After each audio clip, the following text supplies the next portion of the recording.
Hello, আসসালামু আলাইকুম। তো আমি আপনাদেরকে যা দেখাচ্ছিলাম তখন এই যে বিফ সিজলিং এর জন্য বিফগুলো আমি ফ্রাই করে নিয়েছি। এখানে চিকেন ক্যাশনাট সালাদের জন্য চিকেনটাও রেডি করে নিয়েছি। আর এখানে এই যে পেঁয়াজ কিউব করে কাটা, তারপর এই তো এগুলো রেডি করে নিয়েছি সিজলিং এর জন্য। এগুলো আমি এখন এগুলো তো আপনাদের সাথে শুরুতে আমি একবার শেয়ার করেছি। এখন আমি নিব এই যে সস, যা যা উপকরণ আমার লাগে আমি সবগুলো এখান থেকে পরিমাণ মতো নিয়ে নিব। তো সসটা নেওয়ার সময় আমি আপনাদের সাথে একটু শেয়ার করি।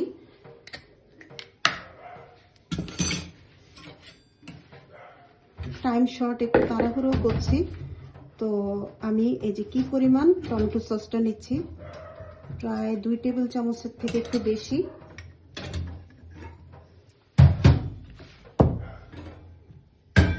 আর আমি এখানে নিব অয়েস্টার সস। আমার অয়েস্টার সসটা একটু তলানিতে চলে গেছে, আমি নিতে পারবো কিনা জানি না। তো আমি এর আগে চিলি সসটা নিয়ে নিই। চিলি সসটা চামচ মেপে নিই। 1 চামচ, 2 চামচ, 3 চামচ, 4 চামচ। তারপর আমি নিব হাফ চামচের মতো এই যে ভিনেগার নিব। আমরা যেহেতু কোনো টক জাতীয় কিছু ওখানে ইউজ করিনি, তাই একটু ব্যালেন্স হওয়ার জন্য এই যে 1 চামচ ভিনেগার নিলাম, খুব বেশি নিলাম না এখানে। আর অবশ্যই এখানে অয়েস্টার সসটা আমি ইউজ করব। তো আমি একটু ঝাঁকিয়ে দেখি কতটুকু আনতে পারি নিচের দিকে। এই তো কাছাকাছি চলে আসছে। আর চামচ দুটি ইজিলি নেওয়া যাচ্ছে। আমি 1 চামচের মতো এখানে নিব।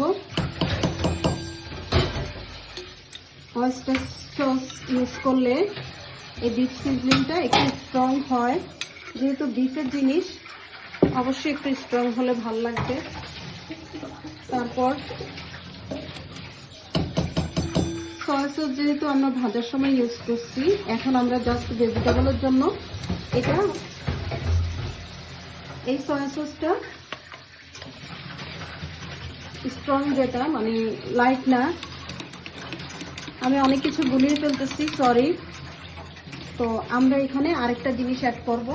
তো আমি ওগুলো নিয়ে ফেলি, তারপর দেখাই। তো এখানে আমরা যেহেতু রান্না করে এক জায়গায় নিয়ে যাব, তাই একটু তাড়াহুড়ো হচ্ছে। এখানে পাশে সাউন্ড পাচ্ছেন নিশ্চয়ই, বাবুর আব্বু আমাকে একটু হেল্প করতেছে, টিফিন ক্যারিয়ারগুলো ধুয়ে নিচ্ছে। আর এখানে আমি ব্যালেন্স করার জন্য এই যে এটা তো আমরা আখের গুড়ের সুগারটা ইউজ করি, এটা খুব বেশি ইয়ে না। তা আমি হাফ ইউজ করেই কর্নফ্লাওয়ারটা নিয়ে নিচ্ছি। এই যে আমাকে কিন্তু এখানে কর্নফ্লাওয়ার দিতে হবে, তুমি পাশে রাখো। তো এই যে আমার ছেলেও আমাকে হেল্প করতে আসছে। হ্যাঁ না, তো আমি এই যে প্রায় 1 থেকে 1.5 টেবিল চামচ পরিমাণ এখানে কর্নফ্লাওয়ার নিয়ে নিলাম। তো এই কর্নফ্লাওয়ারটাকে আমি গুলে নেওয়ার জন্য একসাথে গুলে নিচ্ছি। এই যে একটু পানি ইউজ করলাম। তো এটা ঠান্ডা অবস্থায় গুলে নিলে এটা সুন্দর করে ব্যালেন্স হবে, ঠিক আছে? তো আমরা যখন রান্না করব তখন এটা খুব সুন্দর করে ব্যালেন্স হবে। তো আমি এটা দেখিয়ে ফেললাম আপনাদেরকে। এবার আমরা নেক্সট ধাপে চলে যাই। তো বিফ সিজলিং এর জন্য আমি এই পাত্রটাতে যেহেতু তেলের এটার মধ্যেই আমি করে ফেলবো। আর এটার মধ্যে আমি ভেজে তুলেছিলাম আর কি সবকিছু, তো অসুবিধে নেই। একটু এগুলো আছে, এগুলো আমি ফেলে দিই।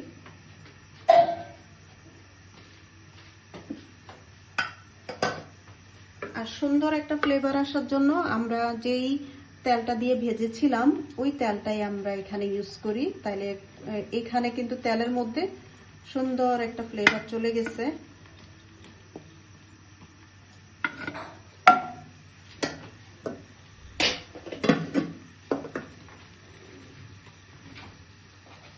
তো এখানে আমরা দিয়ে দিব রসুন কুচি।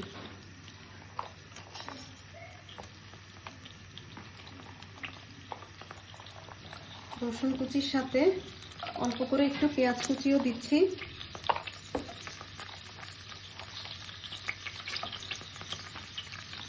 আর আমরা তো এই যে সিজনিং করার জন্য আমরা পেঁয়াজ কিউব করে রেখেছি, এগুলো দিব। তাই এগুলো আমরা একটু ভেজে নিব। অনেকে আদা কুচি দেন, তো আমি আদা কুচিটা দিতে চাচ্ছি না। অধিকাংশ মানুষের দেখি আদা কুচিটা দেয়, আমার কেন জানি আদা কুচিটা ভাল লাগে না, তো আমি দিতে চাচ্ছি না আদা কুচি। আপনারা মন চাইলে দিবেন। আমি রসুন আর এই পেঁয়াজের ফোড়নটা দিয়েই এই ইয়েটা রেডি করে ফেলছি।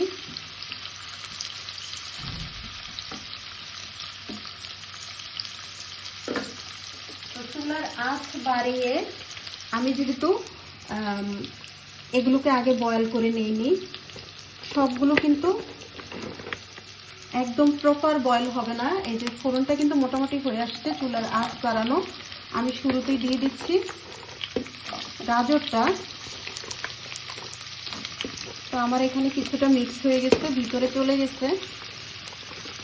আর এটা করার সময় অবশ্যই চুলার আঁচ বাড়িয়ে রাখতে হবে। আর আমি এই পর্যায়ে দিয়ে দিব ব্রোকলি আর গাজরটা আমি একই সাথে দিচ্ছি।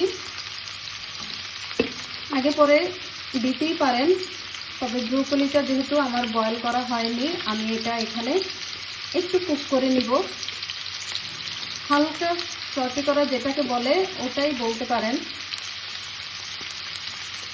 এভাবে ব্রোকলি কিন্তু সাধারণত বিফ সিজলিংয়ে দেওয়া হয় না, তো আমি ঠিক করলাম যে ভেজিটেবল একটু রাখি, যেহেতু এটাকে আমি আলাদা কোনো ভেজিটেবল হিসেবে কাউন্ট করছি না, তাই আমি এখানে দিয়ে দিলাম।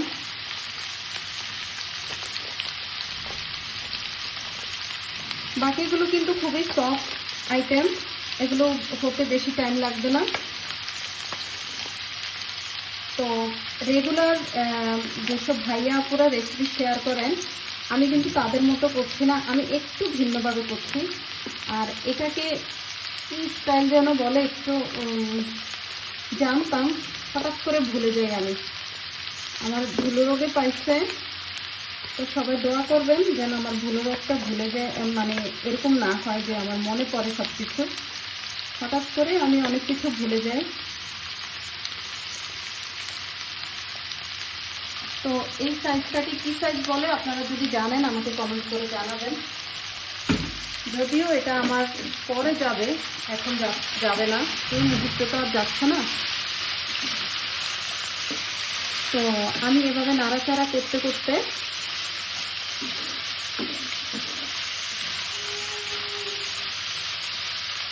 আমি এখানে একটু গোলমরিচ আর হালকা লবণ দিয়ে দিব।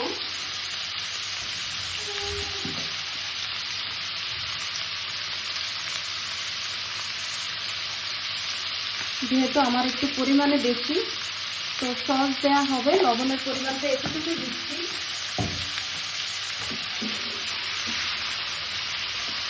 চুলার আঁচ বাড়িয়ে এই জিনিসটা 5 থেকে 6 মিনিট কুক করে নিতে হবে। তো আমি একটু কুক হয়ে আসুক তারপর শেয়ার করি।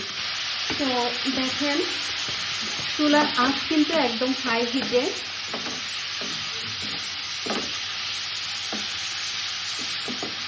তো এই পর্যায়ে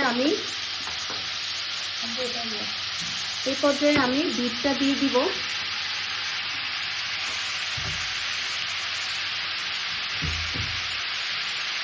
তারপর আমি যে মশলাটা রেডি করে রেখেছি, মানে সসটা, সেই সসটা দিয়ে দিব।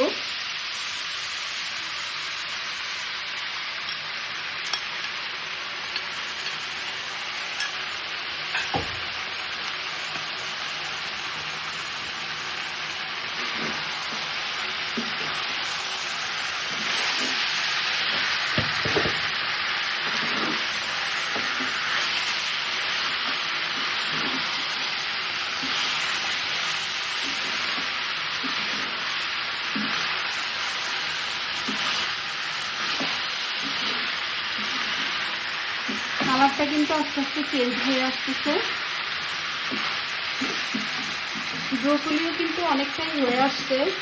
তো এই পর্যায়ে আমরা বাকি আমাদের যে ইয়েগুলো, ক্যাপসিকাম, টমেটো সবগুলো দিয়ে দিচ্ছি।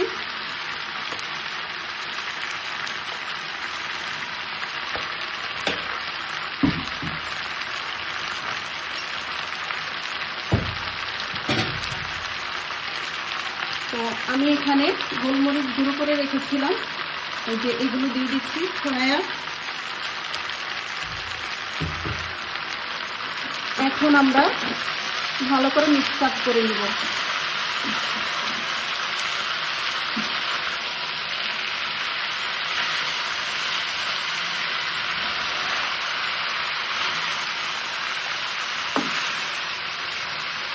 চুলার আঁচ কোনোভাবে কমানো যাবে না, তাহলে পানি উঠে যাবে।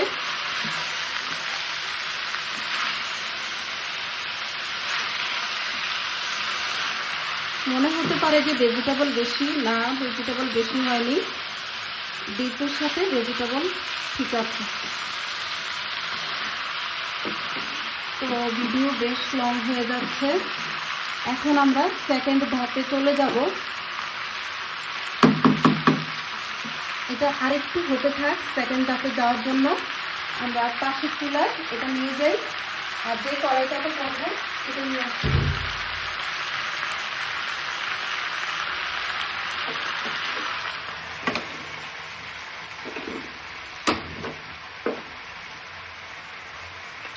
তো এটা অনেকটা একটা লোহার কড়াইয়ের মতো।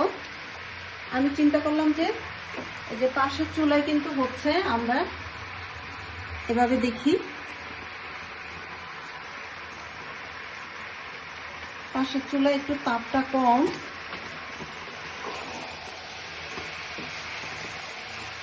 তা আমি একটু নেড়ে চেড়ে দিচ্ছি।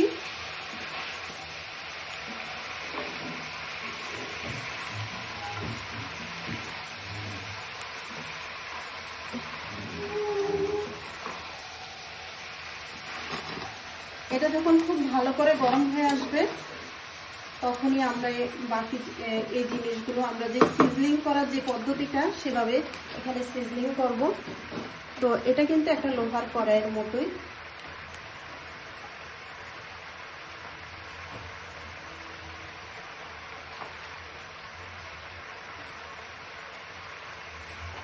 তো আমি এখানে এই যে পেঁয়াজগুলো দিয়ে দিচ্ছি, পেঁয়াজের কলিগুলো, এগুলোকে আমি আলাদা করে ছুটিয়ে নিয়েছিলাম, যেহেতু এখানে পরিমাণে বেশি, সেভাবে আমি দিয়ে দিচ্ছি।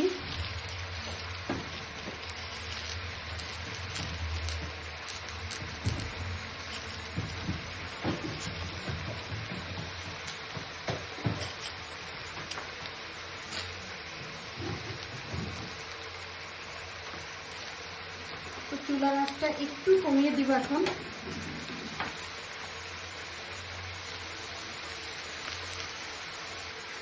আর এখান থেকে আমরা এই যে বাটার দিব, খুব সুন্দর একটা ফ্লেভার আসবে। সরি, 1 পার্ট বাটার আমরা উপর থেকে দিব। বাটারটা গলে যাবে, আমি এখানে রাখি।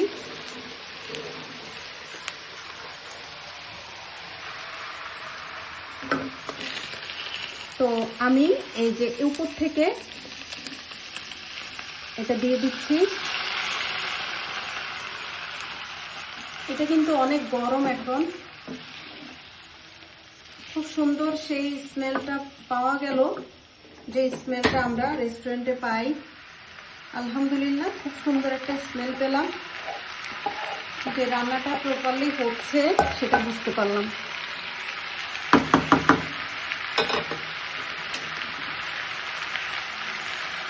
তো আমি উপর থেকে একটু বাটার দিয়ে দিই, এই বাটারের সুন্দর একটা ফ্লেভার আসবে। আর নিচে যে বাটারটুকু দিয়েছি ওটার একটা স্মোকি ফ্লেভার আসবে, খুবই ভালো লাগবে।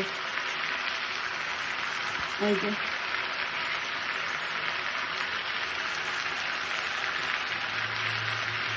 তো এখন কিন্তু চুলার আঁচটা একদম বাড়ানো। আমরা এটা আরেকটু কাছ থেকে দেখি। নিচে কিন্তু আমি পেঁয়াজ কলিগুলো দিয়েছি, আর চুলার আঁচটা একদম বাড়ানো। পাঁচটা যথেষ্ট ইয়ের মধ্যে লাগবে, পেঁয়াজের কলিটা মধ্যে লাগবে। তো আমরা যে সিজলিংয়ের যে ইয়েটা, ওটা কিন্তু 10 মিনিটের মতো গরম করে নিয়ে তারপর এগুলো দেওয়া হয়। তো আমি ঠিক সেমভাবেই এটাকে, এটা যেহেতু অত ভারী না, কয়েক মিনিট গরম করার পরে এটা গরম হয়ে গেছে, দেখতেই পেলেন। এখন পেঁয়াজ কলিগুলো দিয়ে আমি কি করলাম, বাটার দিয়ে নিচে 1 পাট দিয়েছি বাটার, আর উপরে 4বার দিয়েছি। এখন আমি লবণটা ছেঁকে দেখব আর কিছু লাগে কিনা দেখব, দেখে এটা কিন্তু কুক হয়ে গেছে বলা যায়। এখন আমরা চুলাটা ভেজে দিব।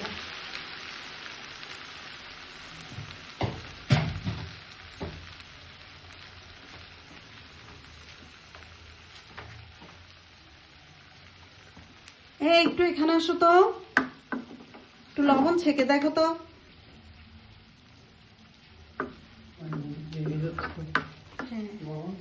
হ্যাঁ দেখো, এখান থেকে কোনো একটা ভেজিটেবল তুলে খেয়ে দেখো লবণ ঠিক আছে কিনা। তো আমি আসলে নিজে লবণ ছেঁকার থেকে মনে করি যে বাসার কেউ ছেঁকে দেখলে ভালো, তাহলে ঠিকঠাক হয়েছে কিনা বলতে পারে। এই তো লবণটা ছেঁকে দেখি, তারপর আপনাদের সাথে শেয়ার করি কি অবস্থা। তো এখানে দেখেন আমরা কিন্তু লবণ ছেঁকে নিয়েছি। এখন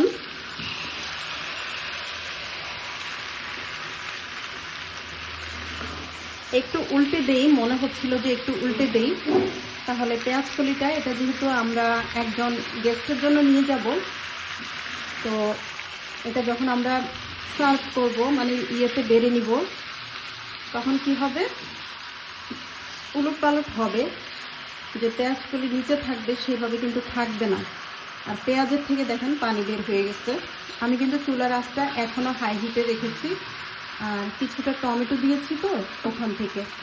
তো আমার এখানে 2-1টা মরিচ দেওয়ার কথা ছিল, আমি দিতে ভুলে গেছি। যাই হোক, মরিচ আর দিব না, কারণ গোলমরিচের থেকে যথেষ্ট ঝাঁজ আসছে। তো আমার এই রান্নাটা কেমন হয়েছে কমেন্ট করবেন। আমি আর এটার পিছনে এফোর্ট দিব না। আমি অন্য একটা রান্না আছে, আমি তো ধাপে ধাপে আপনাদের সাথে শেয়ার করব। তো আমার যে পরবর্তী রান্নাটা সেটা হচ্ছে ক্যাশনাট সালাদ, সেটা করে ফেলবো এখন। এটা হয়ে গেছে, এটা আমি এক সাইড করে রেখে দিব।